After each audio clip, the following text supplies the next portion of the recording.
That was one of the best moments of my life because I took the risk, and if I haven't taken that step, I would have been stuck, I feel.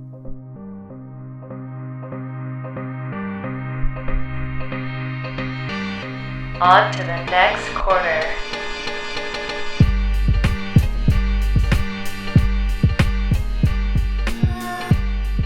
Hi, everyone, and welcome to this week's episode of On to the Next Quarter, where I bring to you stories of influential individuals who have impacted my life and I hope can impact yours as well. Today, I would like to introduce you all to a very dear friend of mine, Pranto Podder. Pranto is someone who is really committed to his personal growth, fitness, fashion, but most importantly, he is committed to his craft.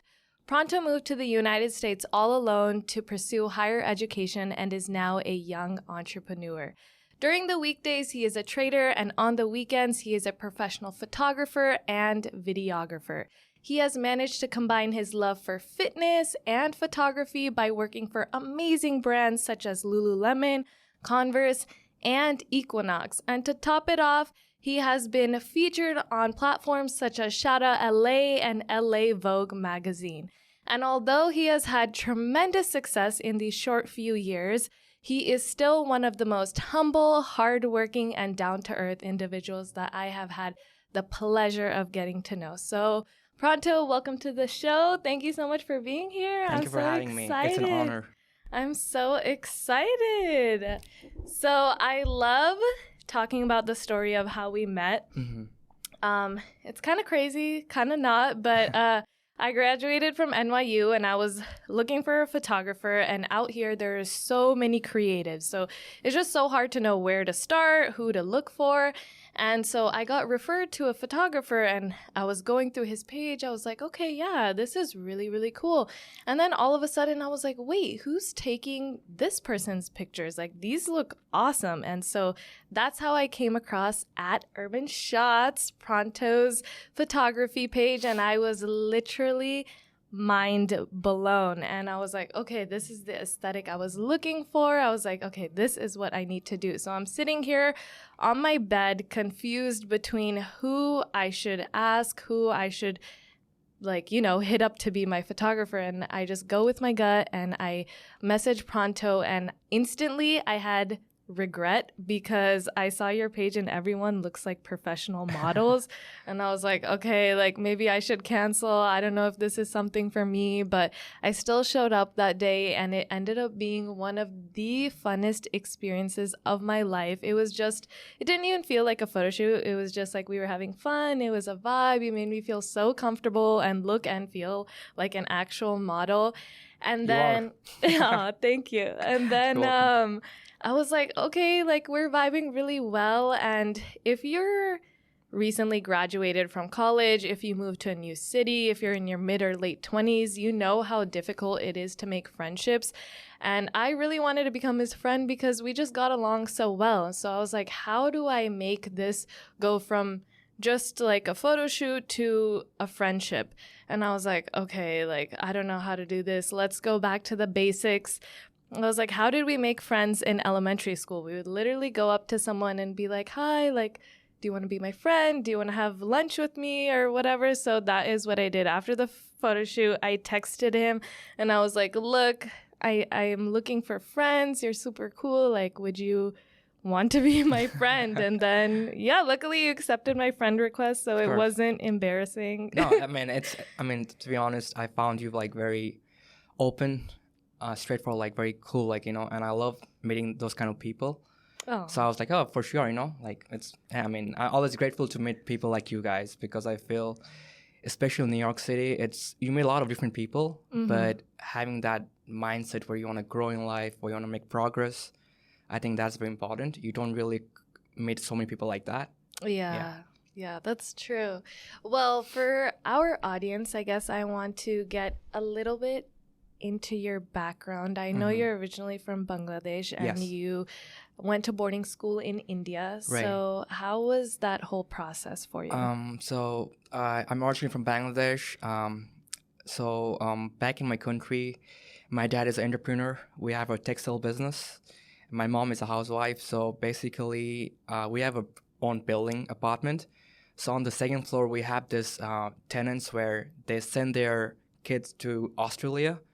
So that's how my parents was like, oh, like they're going abroad. I think you should like go abroad too. So that's where everything started, right? So my parents sent me to India first, Darjeeling. It's in the hilly areas. I left from my country at like in grade 4, and from there I've been studying abroad in India, and after that I came to the US in 2015. So all my life I've been studying abroad, living by myself. I used to go visit my parents during the winter times for like 2-3 months, but apart from that, yeah, I've been studying abroad by myself. And the best thing is like you get to learn a lot because you have a routine there. Like you wake up at 6 to 7, you like go to the restroom, like freshen up. Then 7 to 9, you go to like you do your morning studies. Then 9 to 10, you like do your breakfast. So it's like a routine which you follow. So over the years, like those kind of things has taught me, gave me like a routine, you know, where you're like disciplined. And yeah, so over the years I've been studying abroad, and it's been a great journey, to be honest. Although I miss my parents sometimes, but being in your own, like, because there's no one to guide you actually, you know. Everything you're doing is by yourself. Like you can talk to people, hey, should I do this, do that? But at the end of the day, you're making your own decisions, you know.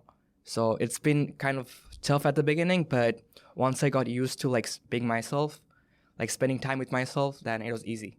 Yeah. Wow, that makes sense because you are so disciplined, but I didn't realize that it started from that young age. Yeah, and it's funny. So I have 4 siblings. My sister, she was in grade 1, like this small. So my parents sent her to India when she was in grade 1, and it's very challenging, you know, as being like a daughter too. Like, but at the end of the day, my parents wanted us to get educated. And back in my country back then, in the area we stayed, there was no good English medium school. And my mom and dad both really wanted us to go to a school where they teach good English, you know. A lot of schools, they were like speaking in Bengali. And my parents didn't like that. Like, we want to make sure you get a good education, you know. So that was the plan. And after going to India, after doing my high school there, I came back home, and my parents was like, okay, now I think you should be here now, be in Bangladesh, do your college here, or like, and then you can start your dad's business, because our business is really big and someone has to take care of it, right? So, but deep inside I knew like that's not for me. I want to do something else.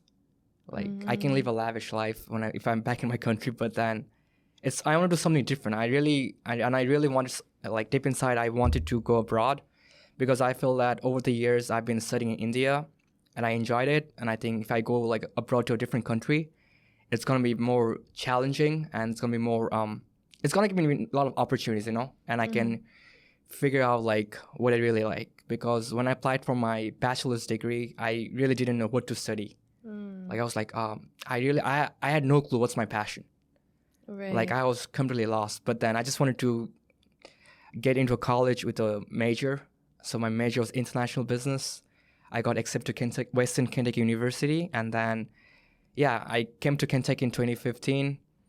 I stayed first 2 semesters in Kentucky, and then I was like, I really don't like studying international business. That was my major, you know?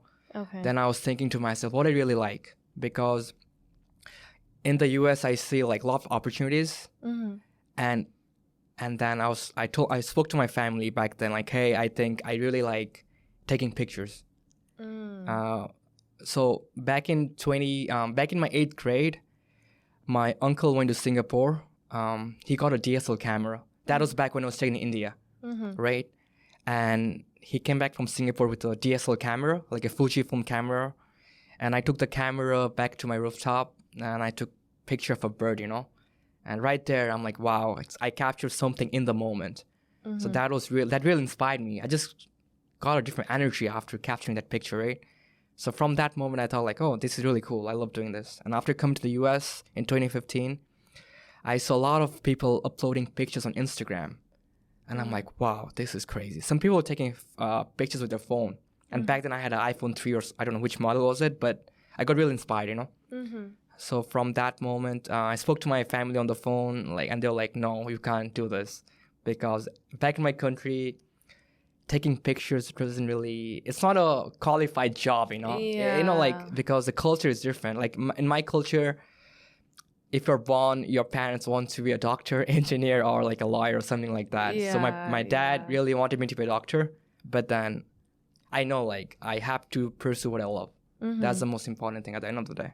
So let me backtrack a couple of steps. Did you know, so you went back home after boarding school. They wanted you to stay there. So then you wanted to go abroad. Did you know you wanted to come to the U.S.? No, yeah, that's a great question. First, I applied to Canada.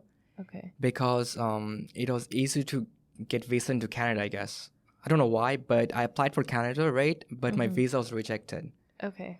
And then I was so upset with that. Like, I was really devastated. Like, I just spent 1 year processing my visa work, you know, and then I got rejected, right? And then applied for the US.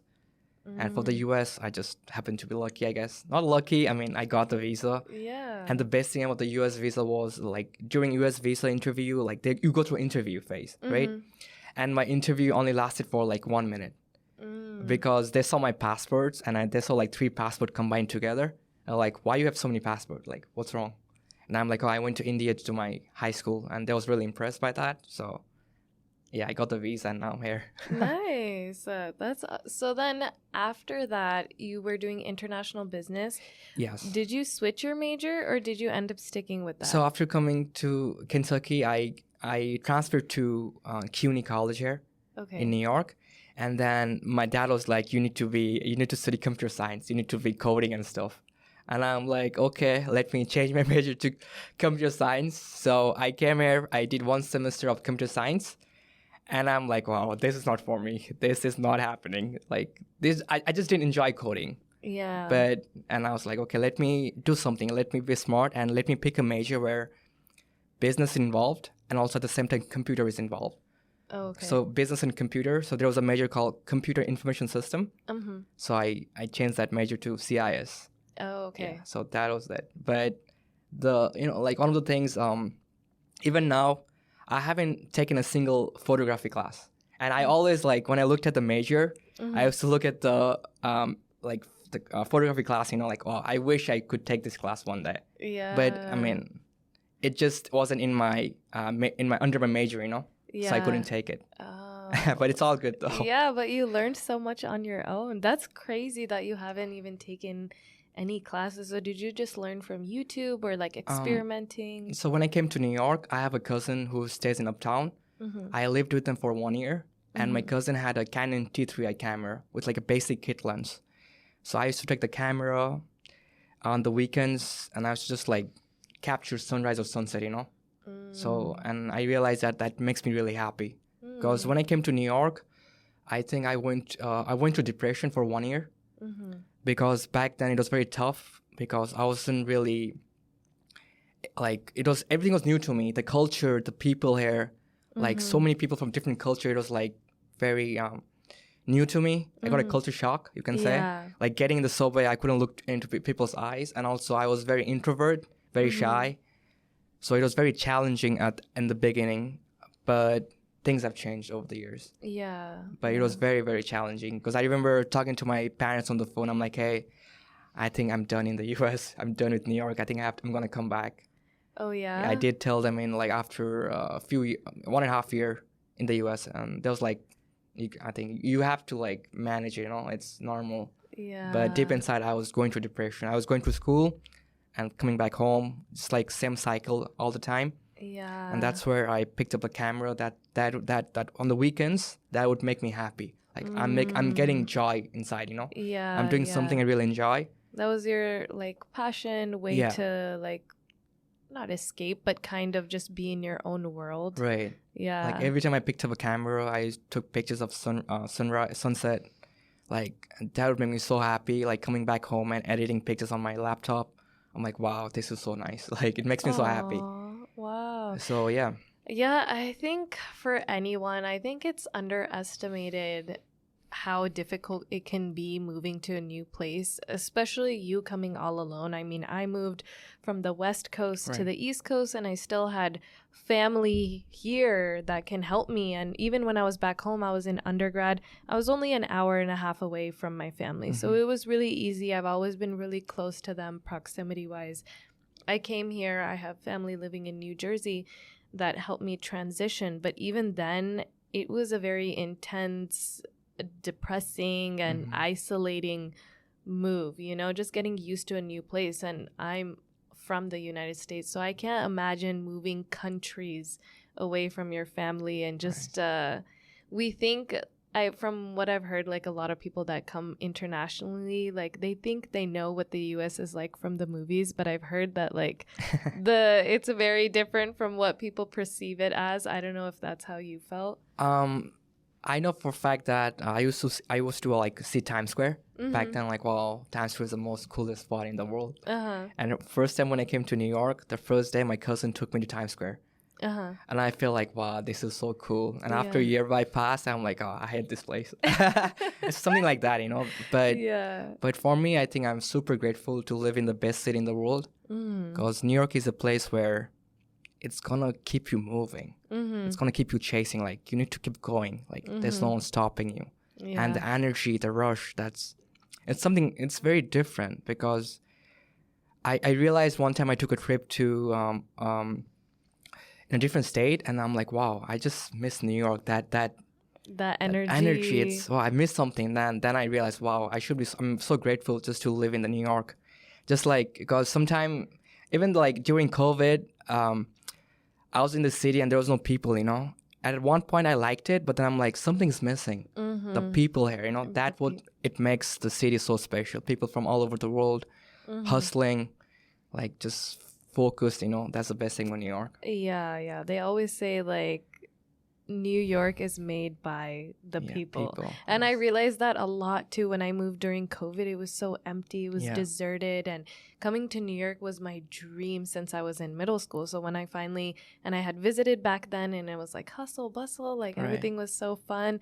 And then when I moved here, it was like there was nothing, no one was on the streets, and it was kind of scary. I was like, whoa, like, is this what I signed up for? Like, is this what my dream is going to be looking like? And thankfully everything is like back to normal now, and like I love this place, and I completely agree with you. The energy here is just something else. Something else. You won't find that energy in different state. I mean, I've been to LA, Miami. It's just different here. It is very different, and I love it. I mean, every day is a new like every street you go, there's always something happening every time. It's something like that, you know. It's new, and like that's the best thing. Yeah.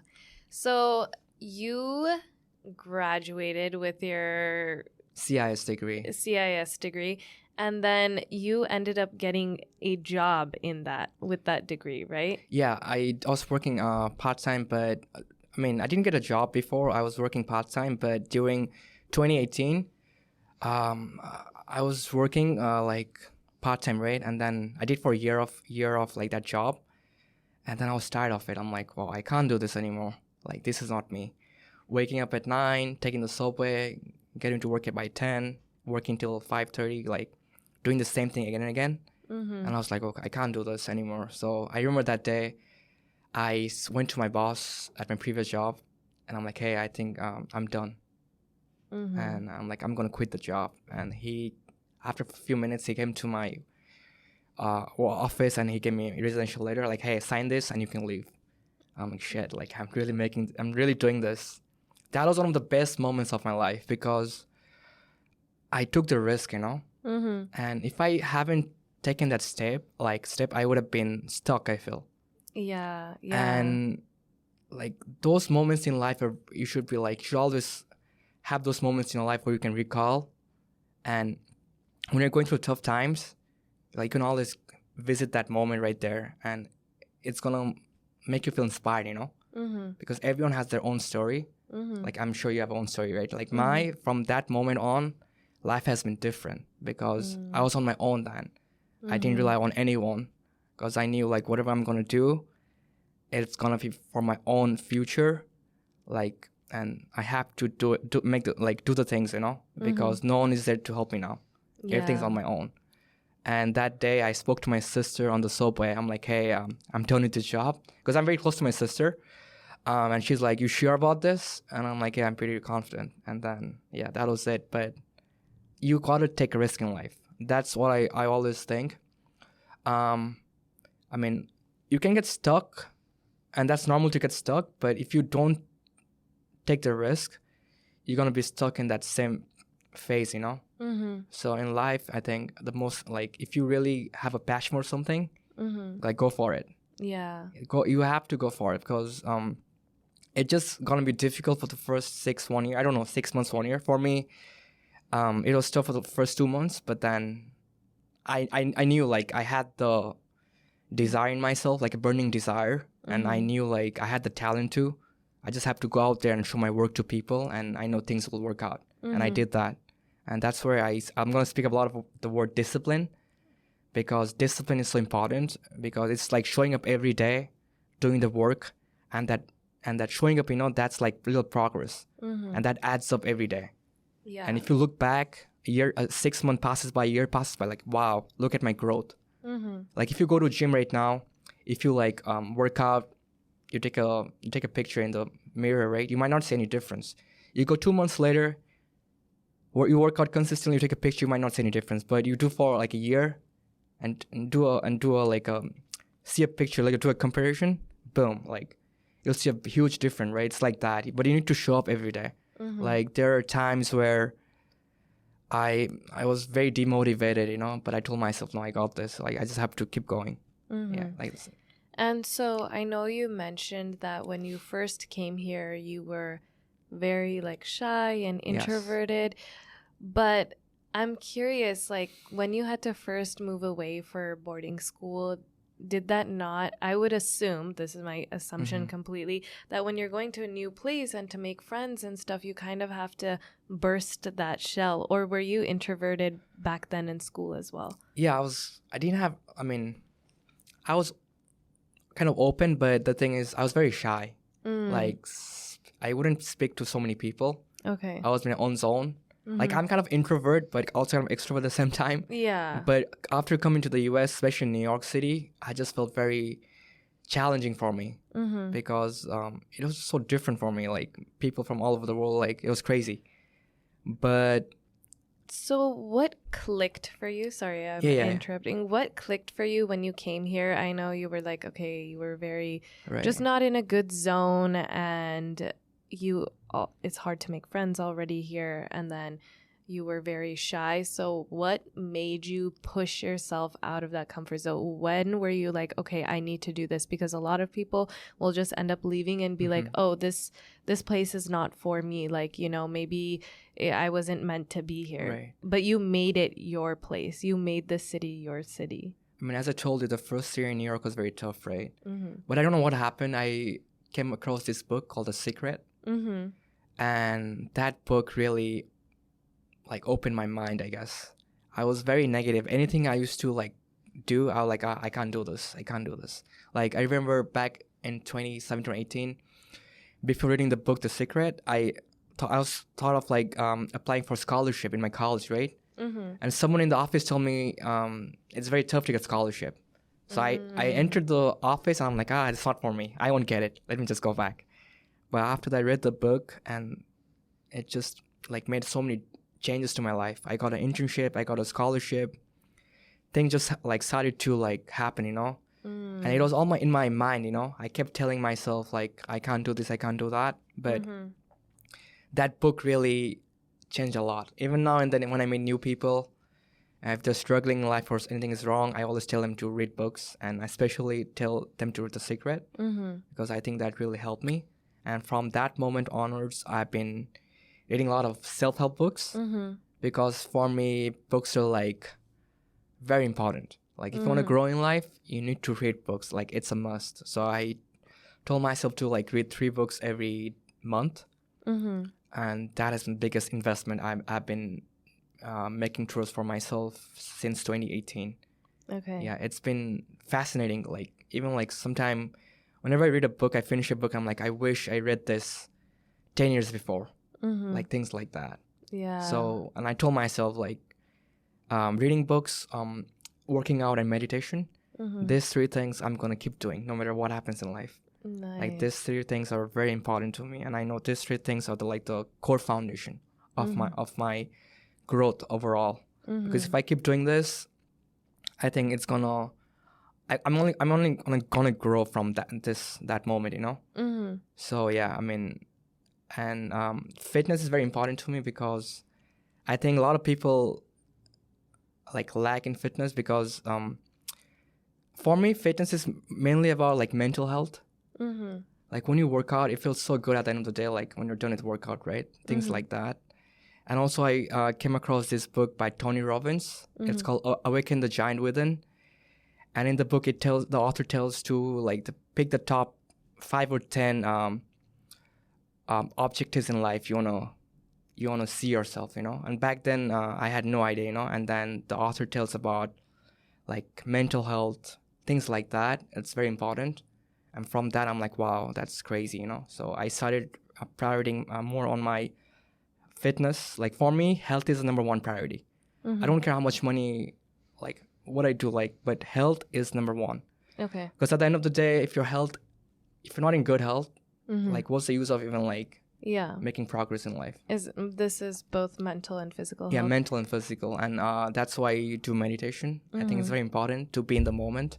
Yeah. Because nowadays everyone's on their phone, and I don't blame. It's normal. Everyone's on their phone, social media, this and that. But it's very important to give time to yourself, like 5 or 10 minutes. Like that's normal, right? Things like that.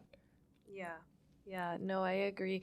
And speaking of everyone always being on their phone, and since your job has to do with social media, nowadays I feel like when people are trying to step away from that and focus on themselves, they have stepped away from social media, and because of that, they've developed kind of like a love-hate relationship, and right. I think me included, because they feel like it's a distraction, or maybe they're comparing themselves, or they end up wasting too much time on their phone.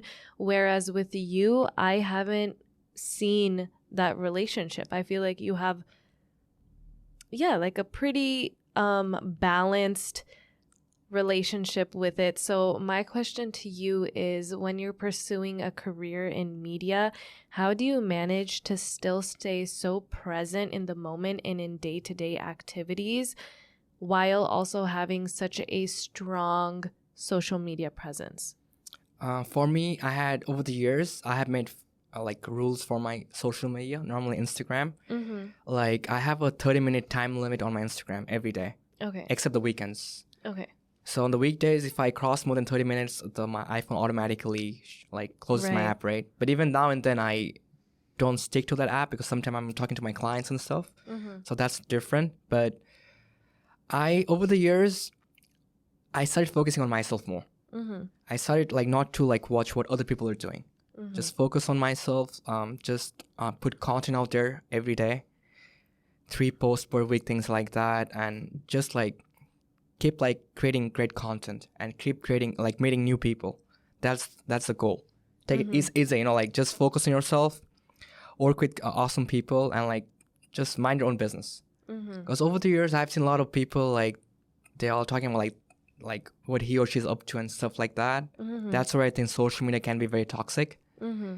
It just sometimes very it's toxic at the end of the day sometimes. And there are a lot of times, 2 years back, I know like there was a moment where I was comparing my life with other creators, like, oh, he or she is so cool, like why I'm not like, why my work is not like them. Then I told myself like I'm going through my own journey, you know. Like I should not never compare my work with others. Like I'll get there, but the most important thing is to enjoy the process. Like I see a lot of people nowadays, you know, like when they get into social media, like they want to see growth happening quick. Instantly, yeah. But that's not the right way to think, you know. You need to put the work, and then you need to really enjoy the work, and everything's gonna flow. But you cannot just jump from 1 to 10, you know. You have to go 1, 2, like step by step, right? That's very important. Yeah, I think you have mastered the idea of not having instant gratification. I'm noticing that with your discipline when it comes to meditation, when it comes to working out, because man, you were out there 6 a.m. before your shoot at like 7 a.m. with then you have clients till like 3 p.m. back to back to back. And it's just so amazing to see that progress, to see that discipline. And I think you have understood, whether it comes to your business, whether it comes to your health or any aspect of your life, that you cannot get that instant gratification. And I think that's something that most people now struggle with. You know, you have like Amazon, things come to you right away. You post something on social media, you're getting likes right away. So yeah, I think that's a really good balance to have. I know when I first came here, I realized how much I was comparing myself to other people because I was so sad over here. None of my friends were here. I was seeing everyone have fun back home. And I was like, and everyone assumed that I was living some amazing life here, but I wasn't. Right. And so I realized, one, I don't want to post and have people think like, wow, Shweta is living her best life, because that's not fair. Right. One, that's not true to me. And two, I realized, wow, people are going to look at that and think, oh my gosh, she has the best life ever, when I don't. And I was like, okay, if I use social media, I'm only going to use it to promote when I'm actually feeling the way that I'm feeling, if that makes sense. So I deleted it for a while, and I realized how much judgment I had towards people, as sad as it is, how much judgment, but it was only because I was judging them because I was comparing them to myself. So like to make myself feel better, you judge other people. And then I realized, I'm like, why am I doing that? Like, I don't even know this person. And so I think for me, deleting it for like that year or so helped me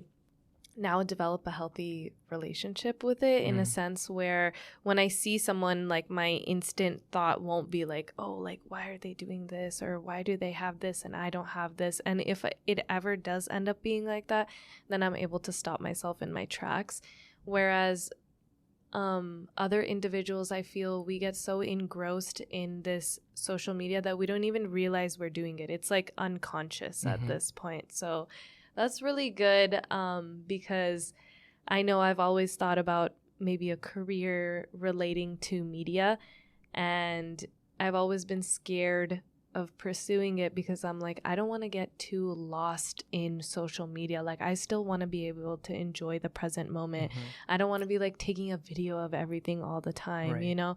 So I've really noticed and observed that about you, and I think that's an amazing quality to have, and to know that like you can have the balance between both. Right. I'd like to add a few things here. Like, I've worked with a lot of people over the years, right? Whatever we see on social media, sometimes it's not the truth.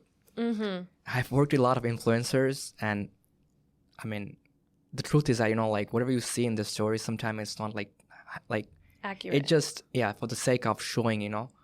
Like, I have worked with few clients here and there where they're struggling in life, but if you look at the Instagram, they're living the best life, but it's all crap. And I feel sad, you know. Like, for me, Instagram is more about like a business tool, you know. So in my social media, I never share anything about my personal life. Right. Because negative or positive. Yeah. I just do whenever I'm working, I do some behind the scenes stuff, and it's all my work. Like, some people, whenever they see me, like, hey, I just see you on your computer all the time, because that's why I'm posting, you know. People who follow me, they are following me because they like my work.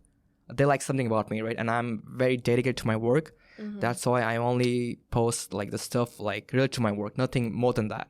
Because I know once I start like posting like where I'm going or where I'm eating and stuff like that, then it just sharing my personal life. And as you told, sometimes people think, wow, this guy's enjoying the best life, things like that. I agree with you, you know, because we humans tend to only upload the good things on social media. Not a lot of, like, only few people out there are like posting like everything, you know, because I have few friends here and there.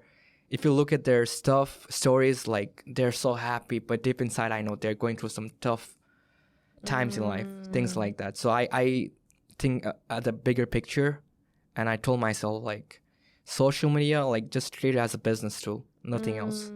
Like just focus on your work, focus on your craft, and yeah, just don't bother even to look at what the other people are doing, you know. Just be like, have a goal. In like, for me, every year I have like certain goals, and I tell myself, you know, like not to compare. That's very important. Like not comparing. That's good. That's and you've created boundaries for yourself in it. Yes. Yeah. And I mean, it's tough because you're gonna meet a lot of people in this. I mean, you're gonna meet a lot of people like who has more followers or whose work is more better than you, you know. But that's the journey, you know. I mean, at one point in their life, they started, you know, and it took time to get there. Yeah, everyone starts from the beginning. Right? Yeah, and that's something that I really admire about you is how dedicated, how humble, and just in general how invested you are in each project of yours. Because let me tell you, if you go look at his page, oh my gosh, after I had my photo shoot with him and I looked into your page and saw that you were working with all these brands, I was like, oh my gosh, like I signed up with like a famous photographer. I had no idea. I didn't know at that time. And but I would have never thought it because during our shoot, you were just so humble. You didn't make me feel weird about being a beginner. And that's when I found out that most of your clients are first timers. Yes. Which is insane. I cannot believe that. So if anyone's looking for a photographer, if you want to build your confidence, I say hit him up because I think you have a true art in showing people their beauty, which is like really difficult to do. And like somebody may think it or may sometimes not think it, may feel it, may not feel it. But man, you really make someone in that hour and a half, you show them their inner beauty, you help them feel so confident, and you're just so down to earth in that time frame that it's just like, okay, wow, like you're not all up in the air because you've worked with so many other brands. You're also, you put that same level of hard work and dedication even for a beginner,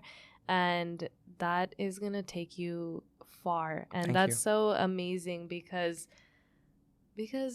yeah, you know, then it makes people who want to try something new willing to try something new. Because if you step in a place where you already know you don't belong because you were not at the caliber where everyone else might be, like you're not like the best one in the room, right? And then on top of that, when people make you feel like that also, can be very discouraging. But that quality that you have of making everyone feel so comfortable is super admirable.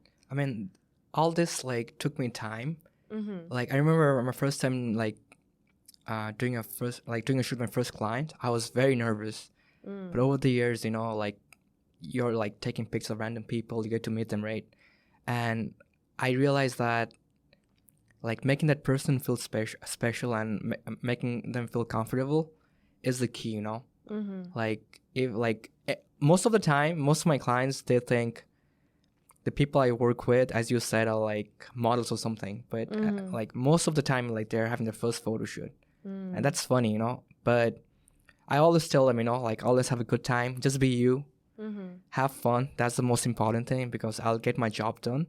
But just be you. Be yourself. Have fun. That's the most important thing. And also, a lot of times I've seen is like people nervous, you know, that's normal. People nervous. I remember like when I was working with you, you was nervous the first 10 minutes. Yeah. I could feel it. And I know because I've worked with so many people. I can feel the energy. Oh my gosh. But you deep inside, I could see that you can do so much different poses, like movements. And I was just like guiding you like here and there, and then boom, after 15 minutes, you're like on the go. Like, oh, tell me this, that. I'm like, oh, damn. That's because I was practicing in the mirror the nights before because I was like looking, I was like, dude, I don't know how to pose. I don't know. No, you're natural. It just comes in the flow. Yeah, no, it was great. It was really fun. I think that experience taught me I put myself in a lot of uncomfortable positions since I came here, but that experience and meeting you has just taught me to just go for it. Yeah, that's the best thing. Don't overthink. I mean, if you're doing a photo shoot, like it's happening, you know, Mm-hmm. be in the moment and just be you. And like, and of course, like as photographers, they should guide you, you know, Yeah. that's very important. Like if you don't talk, you can't, it's like I feel like it's a 50-50 job where both the person has to communicate and they should have a good chemistry.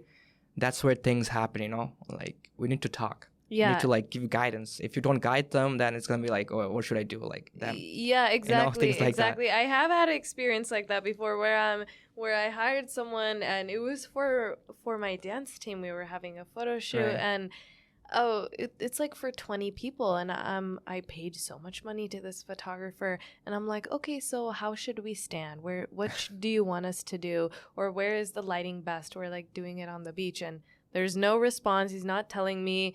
So then I'm just making it up on the go. I'm like, okay, guys, let's stand here. Let's do this. But like when you hire someone that is a professional in that field, you know, you kind of expect some sort of just reciprocation, you know, because then, like you said, it makes everything flow so much smoother and you just feel like you have a relationship with this other person rather than just okay, it's a business transaction, like you're my client. Like, no, it's like, oh, we're creating art here, you know, we're creating something beautiful, you know, it's just it's beyond just snapshotting a picture. Yeah, agree. And also like for me, like every client I work, I always treat them equal. And there are a lot of times, a lot of creators, like suppose you have like 5 million followers, they'll be treating you like as their like, I don't know, like they're gonna be too nice, you know. But over the years I told myself, it doesn't matter who they are, how many followers they have, what culture they come from, how they look, there's no way to differentiate anyone. Treat everyone as equal and do the job. Like when I worked with John Cena, like I worked with John Cena, so it was the same feeling. I didn't feel anything. I was like a normal client of mine. So and it was very different that moment. Right, wow, I'm like working with, like I used to watch him wrestle, like in wrestling, because I was a big fan of John Cena. Wait, when did you work with John Cena? I worked with him. There was a gym called Performance House at 14th Street, and he was the ambassador for like one of the non-profit organization. Oh wow! So I worked with them. They flew me to a different state, and I worked with him for 2 days. Wow, 2 days! It was a great experience. Oh my gosh! Wow. But the funny thing is, like, if I look back, I didn't feel anything like, wow, I'm like working with like a superstar, you know? Yeah. It just felt like a normal, regular day for me. Like, just like the day I worked with you, it felt the same. Like, no pressure. Like, just going there and just doing my work, enjoying, because like this craft truly makes me happy. Like before coming to the show, I had a shoot at Lululemon studio, one of the athletes. Her name is Sydney. Super cool. Very fun, and we had a great time like working, you know, and just in the moment, in the go, like just having like just shooting, like taking pictures and making videos. But I know like whenever I'm gonna pick up the camera, and if the person has good chemistry, we vibe well, we're gonna create magic. Things like that, right? So I mean for me it's more about having a good connection and just like treating everyone equal. I don't like when people like, they're like, oh, this guy has a lot of followers, let me be really nice to him. No, you should treat everyone equal. Doesn't matter where you come from or like who you are. Like just I'm like that. Like man, that's tough. We think we treat everyone equally, but no, there's always like a little bit of a bias. I feel you know, either you feel nervous or you're like, oh my gosh, you know, this opportunity is so important for me, but that opportunity is equally as important as like somebody who may not be as famous, because who knows where that person will go next, you know? And this kind of leads into my next question, which I know you answered when me and you were talking one time. And I asked you, what is your favorite project you've ever worked on? For me, it's always the next one. Like for today, I was working with this trainer from Lululemon studio. Great, but I'm looking forward to tomorrow's photo shoot in the morning. That's gonna be my big one, because for me, whenever something is done, it's done. whenever I'm doing a photo shoot, it's done, I'm always looking forward to the next one, because I know if I have that mindset, that vision, it's only gonna make my work better, so that I give more effort and like make my next project better than the last one. Yeah. Because there's always room to grow. Yeah. Like I'm a kind of a person who had a fixed mindset, but now I have a growth mindset. Mm-hmm. And speaking of growth mindset, you should read the book Mindset by Carol Dweck. It's a great book. I read this book in this year or last year. I'm not sure when, but I think I referred you, right? Yeah. Yes. Yeah. Great book, right? But having a growth mindset is very important, because there are times where this year itself, I worked with so many people, like 200 plus people, and 2 of my clients didn't like my work. And I'm like, damn, out of all those things, like this is how our mind works, Mm-hmm. We only think of the negative than the positive. Mm. And my mind was like, damn, like these 2 people you worked, like, wow, you couldn't deliver your work, like you suck, things like that. Yeah. But I took a step back. I'm like, I worked with so many people. Everyone loves my work. They love my energy. They love my chemistry. 2 people, I'm sorry, it didn't work out. Happen. One of them was the lighting wasn't good, and it's not my fault, but I take the responsibility, They invested in my work. Mm-hmm. So things like that, having a growth mindset really helps you to go further in life. Yeah. So how did you take that sort of like setback, or just like, how did you, I know you said like, okay, it's just 2 people, but I know when you first hear it, it's kind of like, oh my gosh, It's, in a way, it's not good for your brand. Like I like my work, it's more like a brand. Mm-hmm. Like I have an image where when people hear Urban Shots or Pranto, they think of me as a brand. Like, wow, I'm working with this guy. This guy's super cool. Mm-hmm. He knows what he's doing. Things like that, That really, I'm like, that inspires me. Even now and then when people like they know me, like they see my face, oh, like this guy, like he's dope and his work is cool. So that really inspires me. So at the same time, like, negativity is part of life, it's okay not to please everyone, right? It's all good. When it comes to that, it's okay, and you have to accept that. Yeah. Not every time you're gonna have like great work, Mm-hmm. And the most important thing is just showing up and giving 100%. As long as you do that, that's all matters. Like for me, over the years, as I told you, I treat everyone equal, right? Mm-hmm. And this has helped me to build more clients. Because if someone likes to work with me, they're gonna refer my name to someone else. Yeah. It just keeps expanding, right? Yeah. And I'm not only doing to only certain people; it's everyone who is working with me. Mm-hmm. So that's the vision I have. I always think about the bigger picture, and also like giving 100% every day. Like every photo shoot I do, I tell myself, okay, this one, give your best shot. Be you, have fun, make the client comfortable, and like it's gonna go well. Like for tomorrow, I know it's gonna go great, as long as I'm showing up and giving 100%. Yeah.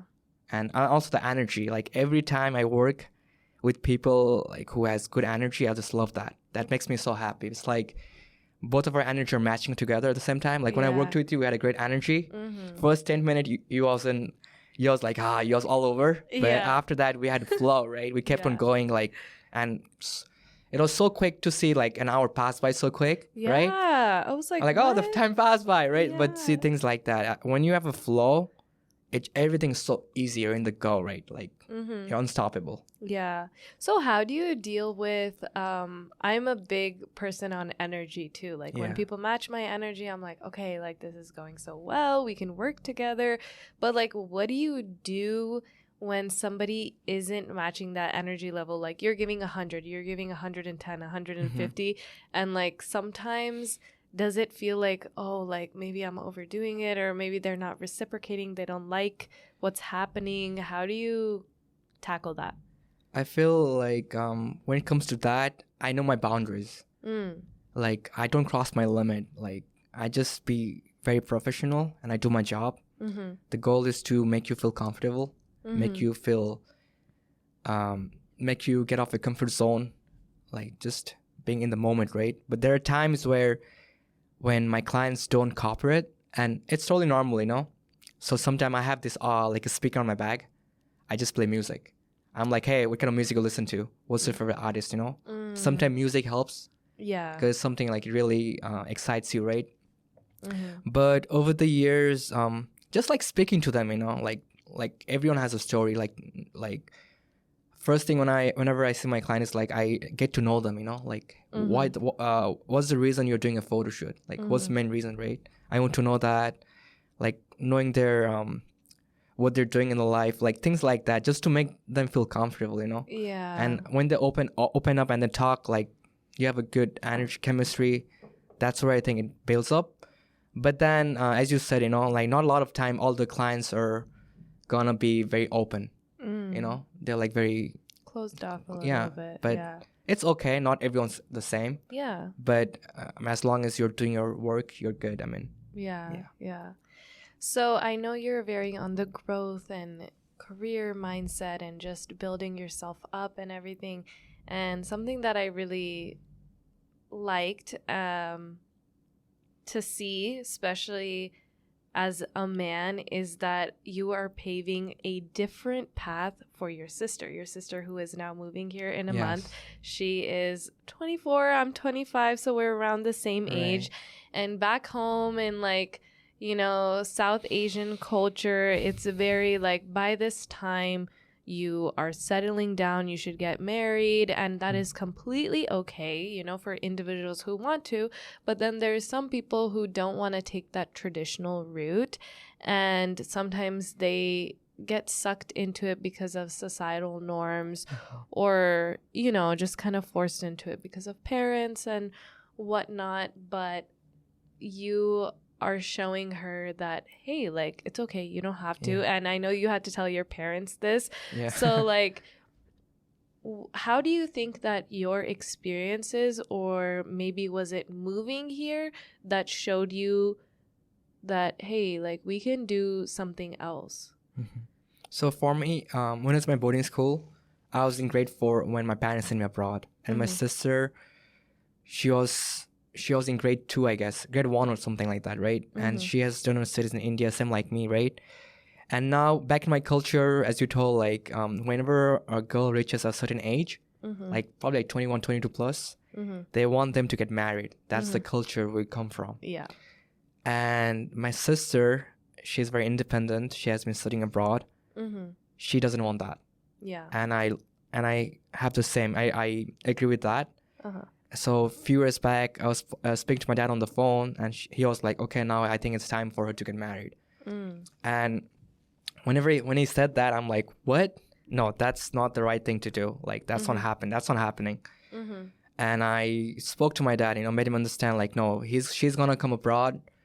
She's going to do her stuff. Like, I want her to, like, focus on her craft.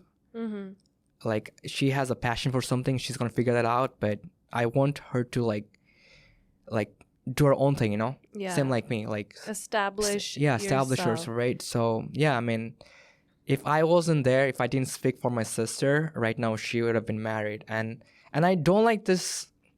I don't like the fact that, like, a lot of, like, in my generation, not my parents' generation, right? They have this mindset where, like, girls have to get married at an early age.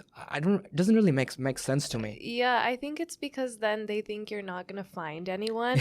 And like, my parents tell me that too, and I'm like, hey, I'm not that terrible. Even if I get a couple years older, I will hopefully find someone, and because back in the day, that's, I think, kind of how it worked. And I get it, it makes sense. But yeah, I just want my sister to do her own thing. Yeah, come here, do your live a good life. Study, go to college, like, follow your dream, Like, I want her to live a good life. Because I know once you're married, it's different. Yeah. Having a family, it's just two different things, right? Yeah. But I really, really want my sister to, like, she's coming next January 10th. I'm very excited for her. I'm sure she's excited too, but she's nervous at the same time. Yeah. But I just want her to have a good life. That's the most important thing. Yeah. Because I don't want to be in that situation where I had that opportunity to bring my sister here, and I'm like, I just like, oh, let it go. She's a girl, like, no. Yeah. It's things like that. I really want her to come here, follow her passion, do well in life. Yeah. Because I feel like she has so much so much talent in herself. But yeah, I'm very excited for her. Yeah, she just needs that little opportunity to showcase it. Right. Coming here will hopefully give that to her. And same way, when I came to the US, like first year was very tough, as I told you. But it's all about like pushing yourself, like believing in yourself. Yeah. Like having that mindset of, like pushing yourself, like you got this, because life is very difficult. There are times when I am very down, like, but it's okay to feel sad, emotional, because emotions are part of life. Yeah. And I think it's okay to feel like that. But if you look at the bigger picture, if you're following your passion and you have and if that makes you happy, that's something like you should be grateful for. Yeah. And also over the years, I have this app called Notion, where I have my affirmation list. So I have a gratitude page where I read all the things I'm grateful for in life. It's like reminding myself every day, like, hey, look, I'm grateful for all these things in life. Because sometimes when you're like, especially in New York City, like it's so fast paced, you forget like the things you're grateful for. Yeah. Yeah. So that's something I started doing this like 4 years back. But yeah, speaking to my sister, I'm very excited for her, and I'm really like looking forward to see what kind of mindset like she's gonna develop, because it's gonna be very challenging for her the first few months. But I know she's gonna do great. Yeah, I'm just excited for her future. Yeah, yeah. And so, I know you touched on a lot of the books that you have read. Yeah. I know that you are a pretty avid reader, and it's become like just a part of your life, a part of your routine. But for somebody who is just beginning in their personal growth, or just, business or mindset, whatever it may be, what would be the top 3 books that you would recommend to them, and why? Like, how have they impacted your life? Top 3. Top 3, right? That's a very challenging one, but definitely Mindset by Carol Dweck. It tells about like comparing people with growth and fixed mindset. Like if you're a fixed mindset, like if you failed at something, you might be like, oh, this is not for me, things like that. But if you have a growth mindset, you can always look at the stuff you can improve, and next time you do it, you can like give 100%, like get things done, Growth Mindset by Carol Dweck is number 1 for sure. Number 2 is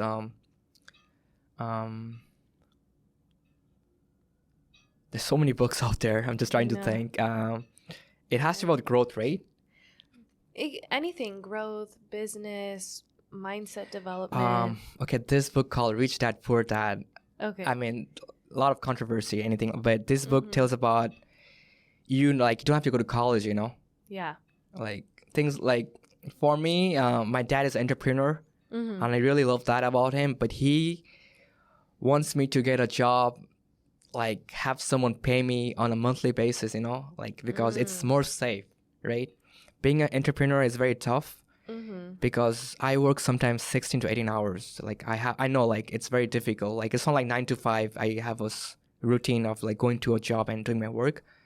For me as an entrepreneur, as a creator, like I make my own schedule, and like that's the best thing about being an entrepreneur. Like you get to do like have your own like routine, And speaking of Rich Dad Poor Dad, in this book it tells like you don't have to go to college, Yeah. I mean, you can do whatever you want. It's just like thinking outside the box and like taking action. So that's a good book. It's a small like short book. You can finish in like a few days, but that's number 2. And then number 3rd one is there's so many ones, but I'm gonna speak about Tony Robbins because he's one of the great authors, one of my favorite authors. Awaken the Giant Within. Okay. I gave this book to your brother. Yes. So that book tells about your purpose in life. Like I had no idea about what's the purpose, like like focusing on my health, fitness, things like that. Like really made me realize there's so much more than life, because we sometimes only think about money sometimes, like how much money more I can make. But at the end of the day, money won't make you happy, but it definitely gives you freedom, It gives you like a lifestyle, which is necessary. But at the end of the day, like I know money will not make you happy. It's like living every day, knowing that, like, yeah, I mean, money is kind of like a tool, you know? Yeah. But just living every day, being in the moment, that's the most important thing. Mm-hmm. And when I started my craft, I told myself, oh, if I hit that many followers by a particular month, Mm-hmm. I'll be so happy. But when I got to that follower, I didn't feel anything. I'm like, wow, it feels nothing. Yeah. You know? So things like that. Yeah, like being more in the being more in the present, you know, and like being grateful for everything in life. Yeah. That's the most important thing. Yeah. Like we always want to, like we humans, like we're never satisfied. We want more and more. Mm-hmm. And it's same thing with me. Like, Mm-hmm. but we just have to be aware of it, you know. Yeah.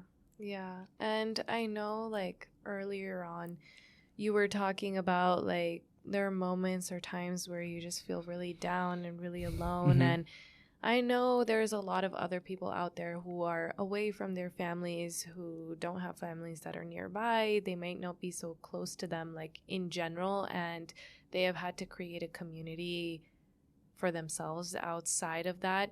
And despite that, the older you get, I feel like the harder it is to have those, like, not harder, it just takes a little bit more time to find those genuine friendships and relationships and people that you can fall back on.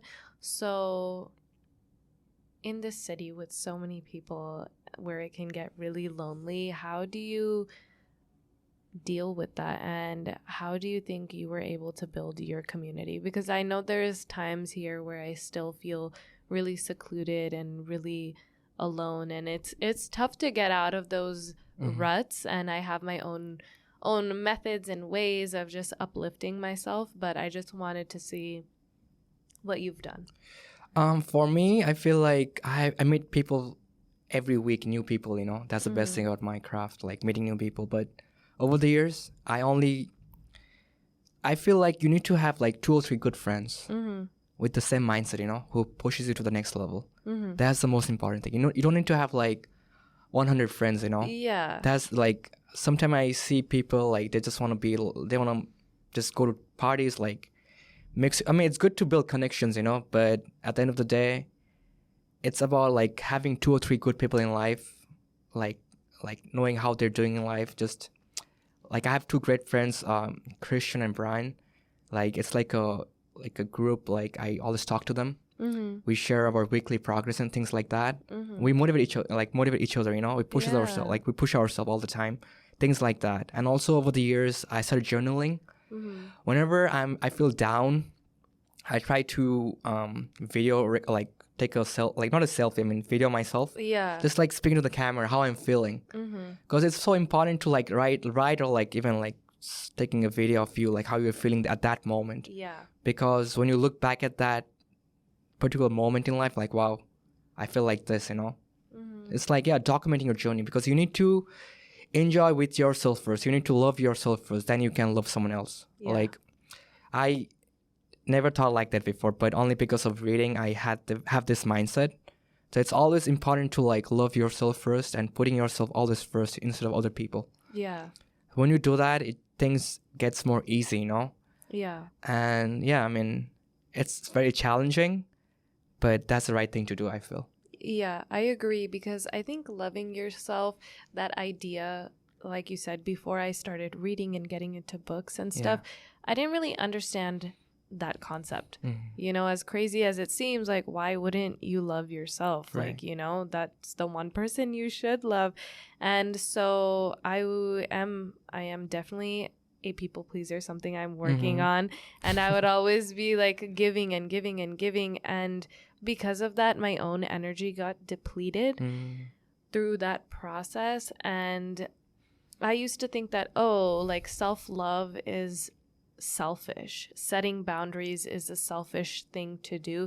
But then I realized over time that no, if I'm able to do that, then I'm actually able to give way more to the people that I love and care about, because I am full energy, I am replenished, rather than like, you know, being sucked dry in a sense, or like I'm irritated or I'm upset while I'm helping somebody, even though I know that I love and care about them. But that's because I haven't had the time to work on myself. So I think you're right. I think self-love is super important, something that has helped me get through my difficult times. I think that's a crucial thing that everyone continuously needs to work on in different phases of their life. So like, you know, maybe a year or two ago, I got into what self-love is. And then now, you know, as you change, as you grow, as you develop, you become harder on yourself. You become more critical on yourself.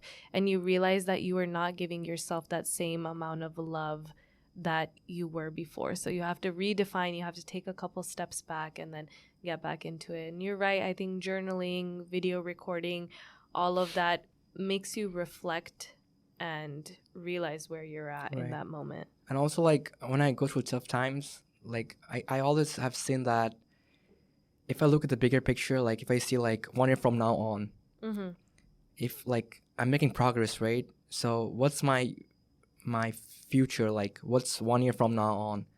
Like, things like that, you know? Like, I always remind myself, like, if I keep going, it's only going to benefit me for the long run. Yeah. So that's something, like, other day I was watching this movie and I kind of got inspired and I'm like, oh, I already know this. It's like reminding yourself, you know, things like that. Thinking about your future, you know, like things like that really keeps me going. But there are times where, like, emotionally you're really down. Yeah. And during those times, it's very important that you give time to yourself, you know, take a break. Like this year for me, one of the things I learned this year was not taking break. Like, I worked so hard. Yeah. And there are times where I got completely burned out. And I told myself, I'll be fine. Yeah. I love doing this, normal, but I feel completely burned out. And that really affected me. So this year I learned, like, next year from now on, like, I have decided to, like, every 3 or 4 months, I'm going to take a week break where I go to a different state, like, do something fun for myself. Yeah. Like, over the years, I've seen that, like, I have to spend more, like, normally I spend more time with myself, but I need to treat myself more. Yeah. That's the, like, best thing. Like, no, I agree. You're working all the time. I mean, that's the best. Yeah, all the time, right? Like, which is good because, like, if you love it, it's like, hey, this is what I want to do. Right. But then I think we get into this cycle of like, okay, I need to grow, I need to build, which takes a couple of years. Facts. And I know it took you like, what, 5 years to get to where you are now? Maybe? Yeah, 4 years. 4 years. Yeah. Okay. So for those 4 years, you were just on grind mode. Yeah. You were just going. And now you have like established yourself. But sometimes when we get to a level where, like, you know, we can pay for our own rent, we can actually pay for our vacations, we can go and have fun, we forget to do that because we're still in that mindset of like, okay, I need more, I need to grind more, I need to work more. But I think it's so important to take a moment, like you said, take a week to be like, wow, like I did all of this, like, let me take some time for myself, let me enjoy. And you told me that you have not visited anywhere else unless it was for work. Yeah, and the best thing about, like, whenever I have clients who like, I went to LA and my client, like, paid for everything. That was like my vacation to me. Yeah. Because it was work, but for me, work is on work. Yeah. Work is different for me because I really enjoy doing that. It's like going on a vacation, but things like that. But yeah, as I said, I really want to travel more over the years. Yeah. Like, just take a few days off. Yeah. Like, enjoy. Yeah, like this year, there are 3 or 4 times I felt burned out. Completely burned out. And I wish I took the right action. But life is a journey. We're going to learn from our mistakes and implement the right action. You know, that's the best thing, having a growth mindset. Exactly. And more than just taking a break and treating yourself, I think life is all about experiences. 100%. And I feel for whoever can take advantage of the opportunity of traveling. And the beautiful thing is you get to meet so many different people from so many different backgrounds because of your work. And we're in New York City, so it's a melting pot. Right. But like a lot of other places are not like that. So when you travel, you get exposed to different cultures. You get exposed to just so much more life than the little bubble we live in, and we forget that we're in a bubble. Yeah. You know, we're all in that like main character zone, especially in New York City. Especially New York City. Especially, and then you realize you step out, you're like, hey, like I'm not all that, you know, like there's a beautiful world outside of this, and it gives you a moment to slow down. Every time I have left New York City to go back home, which is very like calm, or just anywhere that's more like calm and collected, it takes me a few days to wind down because I'm so used to the energy here. And so I think that's why when you left, you were like, oh, I don't like it. It's so much like hustle, and like I'm missing that energy. But I think we're so used to keeping ourselves busy that it's hard to stay with ourselves for such prolonged periods of time. So I think there's a lot of beauties to traveling and just taking time for yourself. And I think that it gives you more creative energy and more unique ideas when you take a little bit of a break, because like you can look at your work with a fresh mind. Right. I agree with you 100% on that. Yeah, like I mean, it's traveling is something I really want to do, and I even like reading books or like seeing other people. I see traveling gives you a joy, you know. Like sometime, like if you spend a grand on your phone, you can spend that money on traveling, you know, and that's gonna give you so much joy. Like over the years, I have been kind of different. Like I've been like I love spending money on clothes. Yeah, that's something. Yeah, so that's something I really want to improve on. I mean, it's good to buy, but I want to use the money on something else, you know, which gives me joy and experience. Yeah. So, like, money should be spent on for more experience rather than buying materials. That's something. It's tough, especially in New York City. I feel like it's so tough, but. Yeah, next year. Next year. We're almost ending the year. Yeah. So that's a great resolution to have. I think that's really great. I know I've been like struggling with spending my money on clothes here. Now that I've come here, it's like, dude, there's so much fashion out here. It's just like everything I see, I'm like, I want. But no, I really love that. And on a lighter note, we are kind of reaching the end now. So I wanted to ask you, you are now 27? Yes, I'm going. Yeah, June 6th birthday, so I'm going to turn 28 next year. June 6th. Next year. Okay, so you're already now classified as like, in your late 20s now. Yeah. Yeah, you're in your late 20s now. So, for somebody who was in their early 20s, mid 20s, and now late 20s, what is one piece of advice you would give for people in each of these phases based on your own experiences? So for someone who's like from 20 to 23 and then 24 to 26 and 27 beyond, like what were things that you learned that you think in those time frames would have helped you? I mean, for me, the age really doesn't really matter. Yeah. For me, that's my take, but I would definitely say get out of your comfort zone. That's the most important thing, because when you're like too comfortable doing something, that means you're not growing. The moment you feel like there's fear, that's the moment right there, like, oh, I'm growing. So that's very important. Like, step out of your comfort zone. Like, public speaking for me has been the most toughest thing in college. Anytime I had a speech or something, I was like, shit, damn, I can't do this in front of everyone. Things like that, you know? Yeah, get off your comfort zone and grow. Have a growth mindset. And think of the bigger picture, you know, like, and also it's all about showing up every day and like making the things work. A lot of people will say, I'm going to do this, do that. Some people are waiting for 2023, January 1st to hit. And I'm like, oh, I'm going to go to gym. I'm going to do this, going to do that. The funny thing is, on the first day of New Year, when you just go to a gym and see them all packed, right?